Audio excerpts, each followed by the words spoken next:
Ada masa-masa dalam hidup ketika semuanya terasa berat tanpa sebab yang jelas. Rumah yang seharusnya menjadi tempat paling nyaman justru dipenuhi kegelisahan. Hati terasa sempit, pikiran tidak tenang, dan masalah datang silih berganti.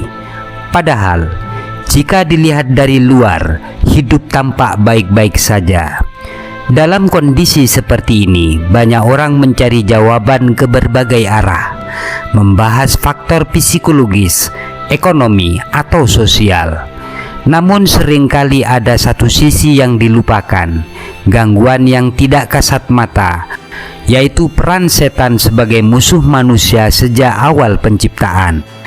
Sejak Nabi Adam alaihissalam ditipu dan diturunkan ke bumi, Iblis telah bersumpah untuk menyesatkan manusia dari berbagai arah.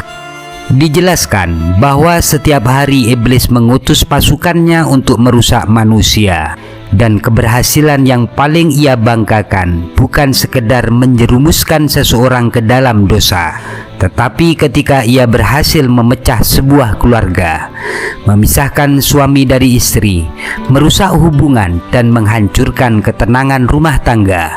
Karena runtuhnya keluarga berarti runtuhnya pondasi masyarakat.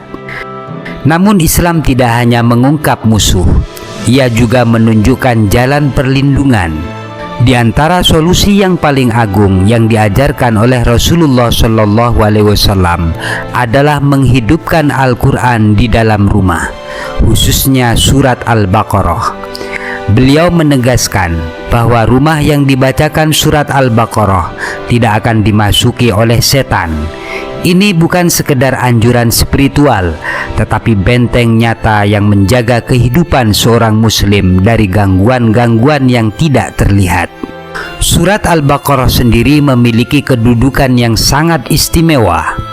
Ia adalah surat terpanjang di dalam Al-Quran, terdiri dari 286 ayat, diturunkan di Madinah, dan memuat ajaran yang sangat lengkap, mulai dari akidah, ibadah, hingga aturan kehidupan sosial.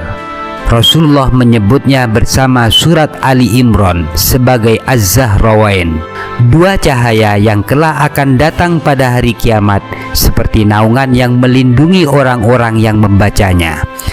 Ini menunjukkan bahwa hubungan dengan surat ini bukan hanya memberi dampak di dunia, tetapi juga menjadi pembela di akhirat. Keutamaan pertama yang ditekankan adalah keberkahan. Rasulullah SAW bersabda bahwa mengambil surat Al-Baqarah adalah keberkahan dan meninggalkannya adalah kerugian. Keberkahan ini tidak selalu terlihat dalam bentuk yang besar, tetapi terasa dalam hal-hal yang halus, hati yang lebih tenang, keluarga yang lebih harmonis, rezeki yang terasa cukup, dan kehidupan yang lebih terarah.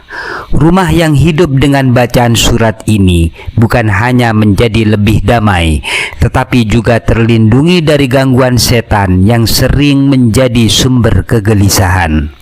Keutamaan kedua adalah sebagai benteng dari sihir dan hasad. Rasulullah menegaskan bahwa para penyihir tidak akan mampu melawan surat Al-Baqarah.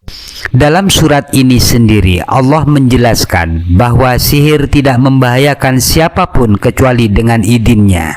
Ini menguatkan tauhid bahwa tidak ada kekuatan yang berdiri sendiri di luar kehendak Allah.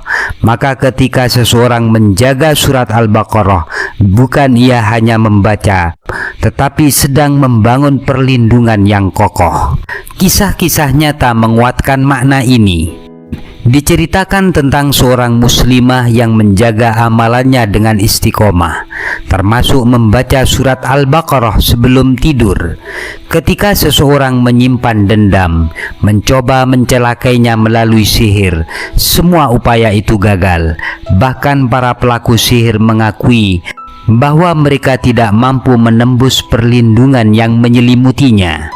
Perlindungan itu hadir bukan karena dirinya, tetapi karena ia menjaga hubungan dengan surat Al-Baqarah. Keutamaan berikutnya adalah kecukupan dari berbagai kesulitan hidup. Rasulullah bersabda bahwa 2 ayat terakhir dari surat Al-Baqarah jika dibaca pada malam hari akan mencukupi seseorang. Para ulama menjelaskan bahwa makna mencukupi mencakup perlindungan, pahala, serta penjagaan dari berbagai keburukan.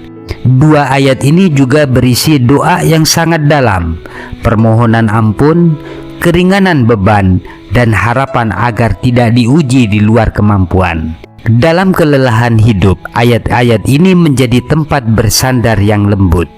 Di dalam surat Al-Baqarah juga terdapat ayat kursi, ayat paling agung dalam Al-Quran. Rasulullah SAW menjelaskan bahwa siapa yang membacanya di malam hari akan dijaga hingga pagi, dan siapa yang membacanya setelah sholat wajib maka tidak ada penghalang baginya untuk masuk surga selain kematian. Ayat ini menanamkan keyakinan bahwa Allah Maha Hidup dan tidak pernah lalai menjaga hambanya. Ia menjadi penjaga di saat manusia lemah, baik di malam yang sunyi maupun di siang yang penuh ketidakpastian. Keutamaan lainnya adalah bahwa surat Al-Baqarah akan menjadi pembela di hari kiamat.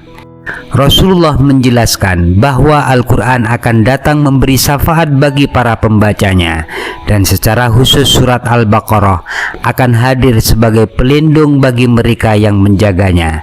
Di hari ketika manusia berdiri sendiri tanpa pertolongan, surat ini menjadi saksi dan pembela yang tidak ternilai. Bahkan dalam sebuah kisah sahih, ketika seorang sahabat membaca surat Al-Baqarah di malam hari, ia melihat cahaya seperti awan di langit. Rasulullah menjelaskan bahwa itu para malaikat yang turun untuk mendengarkan bacaannya. Kehadiran malaikat membawa rahmat dan ketenangan, sementara setan tidak akan bertahan di tempat yang sama. Inilah suasana yang tercipta ketika Al-Quran dihidupkan dalam rumah. Banyak kisah lain yang menunjukkan dampaknya dalam kehidupan nyata. Ada rumah tangga yang sebelumnya dipenuhi pertengkaran, lalu berubah menjadi lebih damai setelah rutin membaca surat Al-Baqarah. Ada seseorang yang hidupnya diliputi kesedihan, lalu merasakan ketenangan setelah mengamalkannya. Bahkan ada kisah tentang seseorang yang lama terhalang dari pernikahan tanpa sebab yang jelas, hingga akhirnya menemukan perubahan besar setelah menghidupkan surat ini dalam kesehariannya. Semua ini menunjukkan satu hal, surat Al-Baqarah bukan sekedar bacaan, tetapi benteng yang hidup. Lebih dalam lagi, kandungan surat Al-Baqarah sendiri mengajarkan prinsip kehidupan. Ia dibuka dengan penegasan bahwa Al-Quran adalah petunjuk bagi orang-orang bertakwa, mereka yang beriman kepada yang gaib, mendirikan sholat, dan berinfak. Di dalamnya terdapat kisah Bani Israel yang menjadi pelajaran agar tidak menunda ketaatan, serta ditutup dengan kalimat agung, "Kami mendengar dan kami taat." Sebuah sikap yang menjadi kunci keberkahan dalam hidup. Pada akhirnya, semua kembali pada pilihan kita. Apakah kita ingin membiarkan rumah kita kosong dari zikir atau menghidupkannya dengan Al-Quran? Apakah kita ingin menghadapi kegelisahan sendirian atau bersandar pada perlindungan Allah? Tidak harus langsung sempurna. Mulailah perlahan, 1 halaman sehari, atau mendengarkannya secara rutin hingga hati menjadi akrab. Karena bisa jadi ketenangan yang kita cari selama ini, perlindungan yang kita harapkan, dan solusi yang kita tunggu telah Allah letakkan dalam sesuatu yang sangat dekat, namun sering kita abaikan. Surat Al-Baqarah adalah cahaya, benteng, dan penjaga. Siapa yang menjaganya akan dijaga.